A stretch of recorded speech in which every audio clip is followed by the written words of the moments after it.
la masse à force.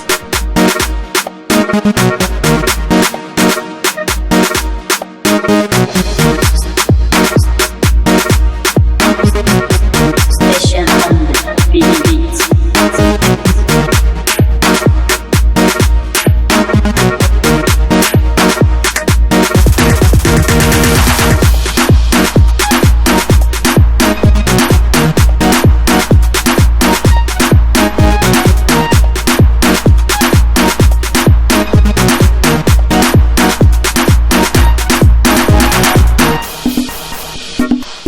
Voilà, merci beaucoup, mesdames, demoiselles et messieurs. Un grand merci aussi à nos fans, tous les internets. Un grand merci. Moi, votre humble servante, H. Maman CC de la presse congolaise. Je suis très heureuse de vous retrouver encore aujourd'hui. Donc, Nabiki Nikolo Bomanka Kinai, Webika Monding Zalarat Ermoko, moi stand-by. Moi ma inspiration et yaka ça la moi bien. Merci aussi na ba nyonso o ba soutenir ngai et bonne guérison à ma maman chérie de cœur, maman Néné Landou, hein, bonne guérison à toi maman Néné Landou, moninga ya maman Tété Liongo, la baron de Genève, babi botikala rabino ba mero ba leki tous les mères o ngana zakana wapi o ngana Paris o ngana Londres o wapi jamais. Donc babi botikala ra yomoko, des gros bisous à toi maman Néné Landou, bonne guérison à toi maman chérie, et pourquoi pas aussi infiniment à celui qu'on appelle Jimmy Toulangungu. Jimmy Toulangungu, tour du monde na château d'eau. Donc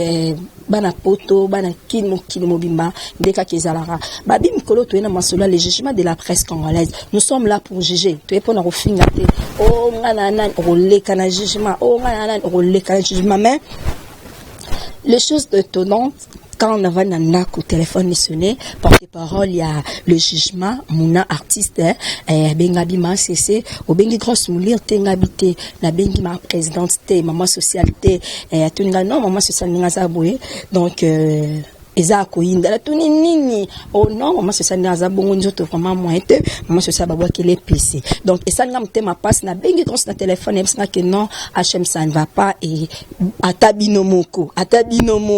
na le jugement na kobima na mbala moko o maladi boy. Donc to était la grosse mouli na katanda kunae, j'avais des larmes aux yeux, ça n'a pas si talakaka nga benga e cahier dessin, mais cahier dessin to face ango na gomme moi te face exacté na habité avec la permission de Lionel, le mignon garçon de tous les caméramans a ben dans une grosse mouli bon mon to était là. Donc na ko kuté na vanda ki na dozele parce que ce qui est pas maman oazo salté na bokoko grosse mouli babo kele pesi nzoto mobimba et ça n'a pas na tali nzoto moninga na mwasi na leli atabino moko ayebisi ngai peke non ameka kotambola ayeba moto asalié yango parce que maman o pas salissé malade yango maman pe atangele komona eza kaka journaliste mon copé mais porte-parole il y a le jugement de la presse à lobby ke akotanga kombo to epona juger so to epona on fingate quand les bandeli dans bobani da maman solango maman chérie de cœur Valérie Bachile grosse mouli mawa maman na Yvonne Candol maman na Just Candol moté maman da di Calais Candol botala to écouter la grosse mouli to me questionner malembe deux années grosse bonne moi bien mais Jesus na invité na fanda kaka ndezaka deux fois nzoto mikusa nga kantsongo peut-être ka tamsusu ils avaient infection parce que infection nga ina salle de bain na salle la nga moko toilette cuve na salle la nga moko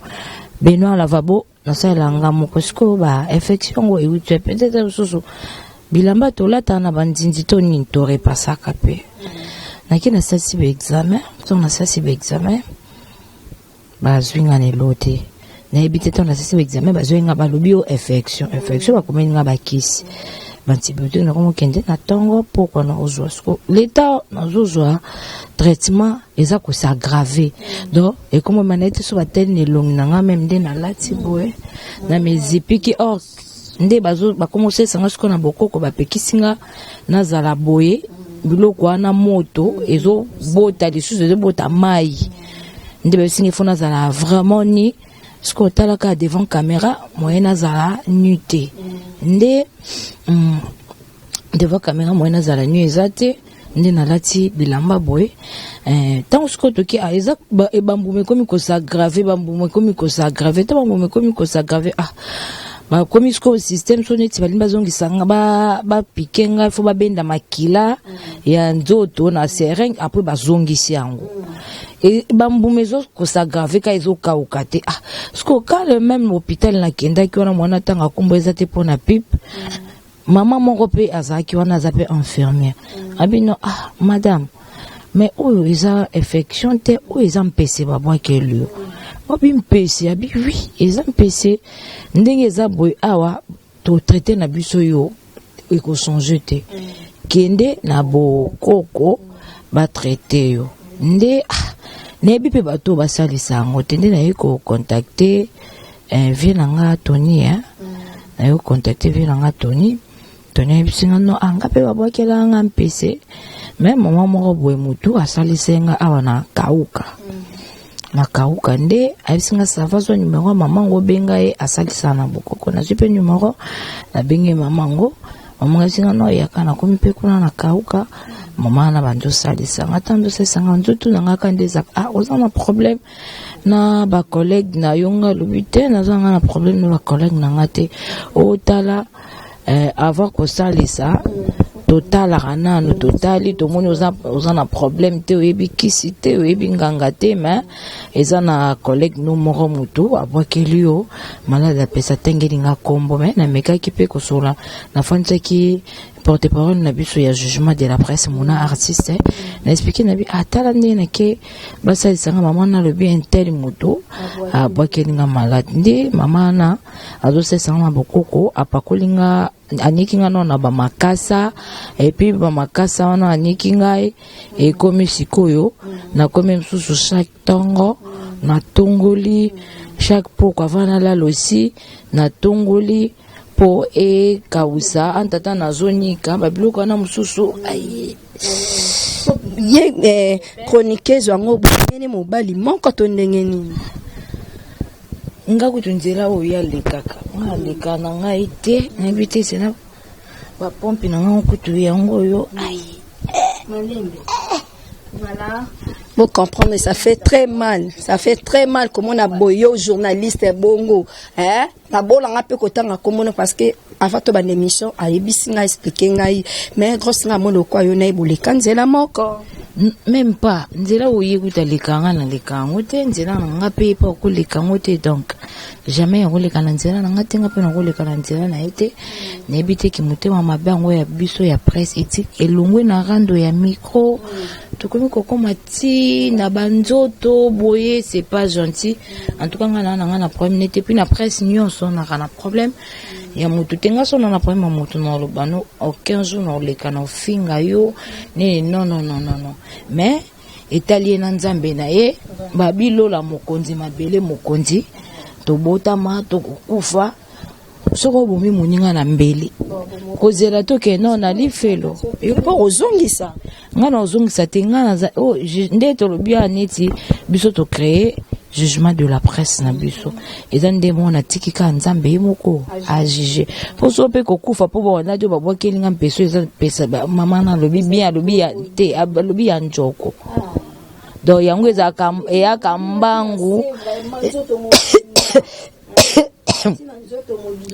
eyaka mbangu ebimi ale eumisi te tant yo quand infection c'est pollution na kati temps baluka ba traiter antibiotique non il faut nanu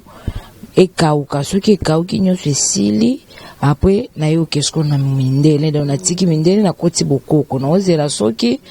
esili penda bambumani ekauki séance na nga ya traitement ya bokoko esili après sikoyo na eko kisilisa sikoyo na mindele. Un mot de la fin na bafano nyonso talaka ba malolo na yo batu no nyonso olingaka un mot de la fin so pe un mot de la fin so pe lisungeza ali o lancer bazolanda mo kilimobi. Bon na za mingo lobate na ebite etokuti ngai nzambe ka muta yebi Mon porte-parole, c'est pas jugement et wana porte-parole, ça jugement ko kota na yo a ko juger ye na za problème na été na problème mo tuté na bike merci na ba maman na nga oyo pe déjà bozo benga nga partout le monde ma maman chérie que j'aime beaucoup malolo Lois la Congolais ape écoute ça non informé te na bi que dès que ba benga benga na mona pesa no important te peut-être na benga ba mama milinte ma motema tous pepele ya mbetolo ba kumu pap motema ya mère ve désolé London kutazawa aute kokufela papa mes condoléances moi écoute na kende kuna ezate po na état oyo. Donc voilà, baza ebele David Olito pe tozane na kata kin awa moi tout mona nezate na etao na zanango ozomona David Lutete pe tozane ape na kina kutaki Angola za moi to kutane ezate ba papi Messi na luka pa wana moi obenga bango ezate baza ebele Chancel Mbemba pe de midi moi obenga bango ezate na mona kailo kongo pona ko informer bato ba yebinga na zara d'abord inquiété problématique te pe na créer na ba problème te donc na monika na ebité so yeza ki motema mabe na ebité so yeza nini mais ngana na ta ya ozongi selete po mama nanga abota biso toza ka 13 nga zara mwana suka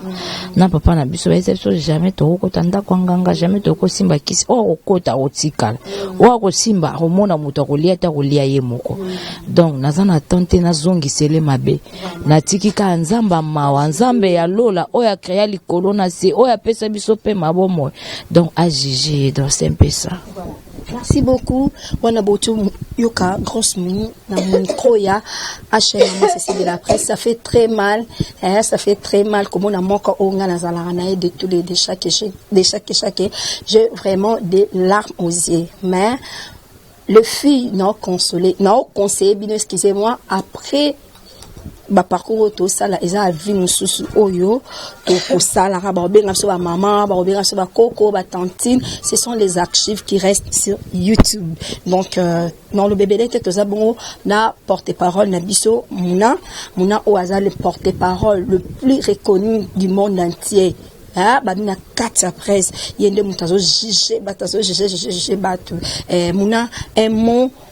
na batunya so Rolanda biso un mot eta que yo ozana c'était toi qui nous avait informé à propos ya malade de ce qui s'est passé par ya grosse mouli un mot na baignon so oyo bazo soutenir jugement de la presse congolaise bon un mot na ngana na pesi batunyo so banda biso na Bakan TV pas vu na pas tu refi na pesi bon beauté donc talara jugement ebimi mbala moko flamme moto donc to kotika bo effet jugement bo monde ya mo pesi ba fait et pesi mbala moko bato mo luka ndinga madusu donc biso ya kapo tout ça là tout ça message tu ya kapo tout ça maramba bien donc toi ba mona ngobo ngomoni ba moko atimami ikoti mtima mutema bo moni grosse moli mikolo pina Congo France mona côté émission par rapport et qui fatou dans la non maladie beti o ici là tara moi c'est singa faux à beauté tant que na ko ça l'émission na ba musicien faut poursuivre non bien pourtant poursuivre ma bien mutunso ando tonga ndinga na habité à monton azara bien faut les azara bien ndina kun donc ba tâche boy oye bitem sokolo ba boy donc bois quelle grosse malade ya PC donc malade wana singa falande la ngomlo moni donc komaki moi net ma be mon boy donc falande journaliste on peut biso mon peto yebi mais tout temps aka komo le jugement o bois biso za bakati biso mama mon côté lo te menga na ngoloba tango yambanga mo HM ko mususu ozwanga mo ko no tanga ma ko malade grosse milieu ici là non pour te wela tolo ba komo na ka bakti sous niveau au moins comme biso ya makasi moi mais oyo to la grosse muli et comme biso ya mona ka pena mo kwanza no pe fan club dae ale kanzela be yo pole ki la likabe po sali yanga na koloba kaka na ba mama nyo so soutenir biso to ya moni malolo le risque Congolia mama minze mamonte ma tous pile mbetolo so na television na Corneille ilunga vraiment na katsanman ba fe na Jubilé Martis donc ba fe o bosunga biso bosunga maman Valérie Bachile vraiment maman pas sala rabat bazala vraiment limara contact na ngezala Obetika 00243 89 713 408 Nansuka 89 713 408 Nansuka on a vraiment ozoa na porte-parole le jugement dans le jugement de makamtaka le jugement ye makamza boye biso to aposa mamba boye biso aposa mam songo oza aposa kama muninga luka yeso la ni ya maladi ko boka la maladi boye ndeza bien te donc bat nyons ba aposa ko tala le jugement recrutement za obenka numéro na ngana ba sa kitoko biso so aposa ko mama maladi boye za to katsa to nzolo ko koti malade ting antibal e koti pete ponga na abo ata ba tiki nga pe na ko luka ve ndenga iduso ale tanga kuna bwa kilosko ya mabe yani akos nga olukelo ta ndenge mo ndenge vitesse mabe ya gose kibile lo ba blongi maboko makolo surtout babi maboko gose surtout longi gose mawe te sila na ngoya makambe yaka ekosila tokoyeba mamndenge osila vraiment muna mutese kisanga muna merci vraiment osekisinga mwana mbu malgré nando koka vraiment te yo ebikaka au main droite na nga bani banini donc merci beaucoup c'est fini là aujourd'hui maman nene landu maman nene nanu boss na toujours dit Lipumba na pesi mbote Congo France vraiment kitoko vraiment boss je dis Lipumba to continuer quand ndenge zalaka et puis après maladie to continuer vitesse bozwa ko what is the to obenga masanga mirinda bozwa ngo bosi la jugement na to pesi makamute bozwa makambo vraiment merci beaucoup vous comprenez muna kumtayo réflexionner donc mon amtayo ko motiver nga kutaye ko sekisanga donc merci beaucoup à ma maman chérie Valérie Bachile motema moda di Kale Kandol. Je dis aussi un grand merci à Carlos Ikibeti de pouvoir merci aussi Jimmy Ndombe papa na Ralvini, un grand merci aussi à celui qu'on appelle Timothée Phénomène qui me suit depuis Lyon Babi yemoro motamakambo bana watis deto etalibino